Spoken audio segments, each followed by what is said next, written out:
Hi, my name is Margaret, and today I'm going to take you through my ELRC2507 website.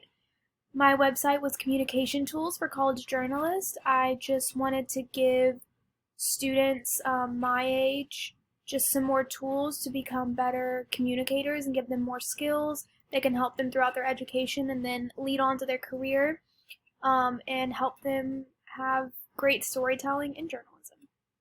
So on this first page, just a little insight into what the goal of the website is, and then I have my blog, which had my PLN assignments. It also had a blog on how to use Wiki in the classroom, so it just kind of gives you a condensed page of where everything you need is, so that way you don't have to go look for that website you found 3 weeks ago. It's all condensed into one place, and it also helps other students use the resources you found to help them become better communicators.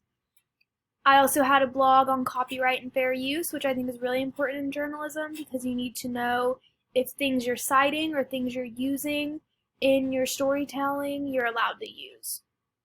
Then again, I had my PLN assignments on here as well, and the biography. So I also had a biography on my website, which just gives a little insight into who I am, which, as I said, I'm a journalism major. I'm from Dallas. Just kind of tells you what I've done throughout my time at LSU and what I like to do in my free time. So this is the resource page, which I condense resources that I think are important for student journalists to use in their education. The first one, which you can see, is Take Kids. That one does not have to do with journalism. It was a website I did an evaluation on. So this was kind of more of an example of just how you use a website, I guess, per se, and how you can use it to better educate yourself. So that one was more of an example that I evaluated, which I will discuss later in the presentation. But the rest of these are great for student journalists. Pew Research Center, I believe that's how you say that. It gives surveys, it gives data, everything you need, and you know it's reliable. Purdue OWL helps give tips on the style of writing you use as a journalist, so you know you're doing it right, as well as Grammarly. It tells you if you're using proper grammar. The Society of Professional Journalists is an organization which helps students use practical, ethical situations, make sure they're doing fair and accurate reporting, all of that. Now this next page are my personal favorite resources for college journalism. So Associated Press gives great examples of factual news. It's also the company that the style of writing comes from, so journalists write in AP style, so that's where that comes from. Again, Purdue OWL and Grammarly. Great for just checking over your writing.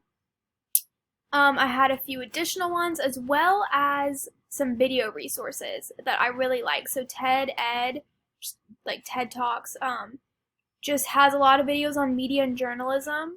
And then beyond the front page is a series which just kind of gives you the play-by-play of how to be a journalist.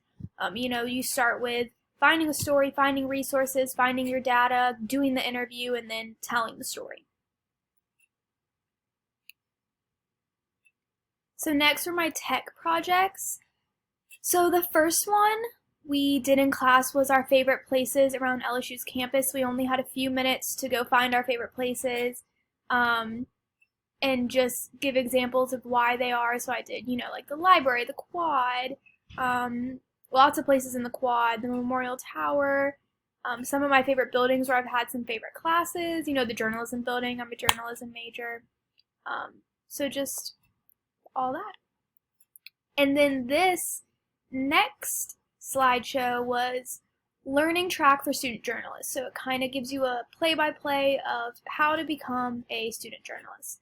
So, for example, you got to start in college, you need to go to college to start that. I obviously chose Louisiana. I chose LSU because it has such a great student media department. I work for Tiger TV, and so I've learned so much. You'll need a laptop just to do research. take notes, learn everything you need in class. You'll need a notebook. Take notes during interviews always, even if you're recording it, always take notes. The library, you gotta study if you want to be successful in college. Telephone, you're gonna have to do a lot of phone interviews or make a lot of phone calls saying, hey, can we set up an interview? Can we talk? Something like that. If you're doing broadcast, you're gonna need a camera. And as I said earlier, I put a news reporter on here because LSU has its own news stations, so you can become a news reporter, a student one. And then this is the final product. At the end of the day, when you're done with all that, you create a story, you end up at a news station. That's the end goal. We created digital stories, and I did mine on the Macy's Thanksgiving Day Parade because it was due around the time of Thanksgiving. And I thought it was a great example of storytelling and how to tell the history of the parade. So these are my personal learning networks. So I just kind of gave an overview of what it was, a network focused on helping student journalists gain job experience and just kind of the tools you need for that. So social media with Twitter, Facebook, Instagram. You can find interviews, you can find stories, people are always posting things on there. Might not always be factual, so check it out, but there's always things on there. Applications like Google Chrome, Gmail, you need to set up interviews over email, Zoom interviews, especially with COVID, all of that. And then your community is really important. Your Baton Rouge community, your Manship community, your peers, LSU in general, these are the people that are going to help you get a job. And then your PLE, your personal learning environment, is the environment aimed to help journalists understand the industry while learning mass communication as a whole. So not only journalism, but mass communication. So you have your writing tools. You have to learn your grammar and your AP style. You want to have good news sources if you want to be a journalist. Make sure you're looking at accurate news sources like New York Times, CBS, Associated Press. Again, your communication tools, your social media, Facebook, YouTube, Instagram. If you're broadcast, you're going to need editing software. So we use Adobe Premiere Pro. You're going to need to learn how to do that. And then really take advantage of student organizations like the Reveille, Tiger TV, KLSU to get some real world experience. And then this is my PLN/PLE chart, which gives a brief overview of blogs, curation tools, and microblogs. I put different examples, and then all of my PLN, my reflections, like on blog, Blogger, Digo, Twitter.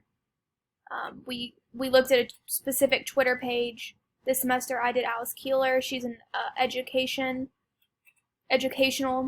person. She's more in that field, but I learned a lot.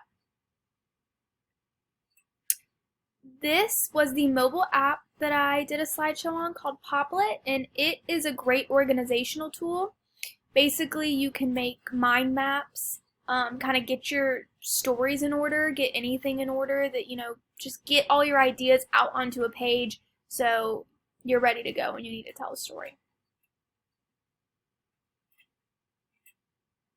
So going back to that Take Kids that I discussed, this was the website evaluation I did on it. This was a great example of a website that you could really use to learn. It really gave a step-by-step, for kids on how to do art projects, teaching the history of art, different artists. It was a great tool to use. So then this is my Apple teacher certification. So I went through and learned everything about Mac, like iMovie, Pages, all of that. And then this is where my screencast will go.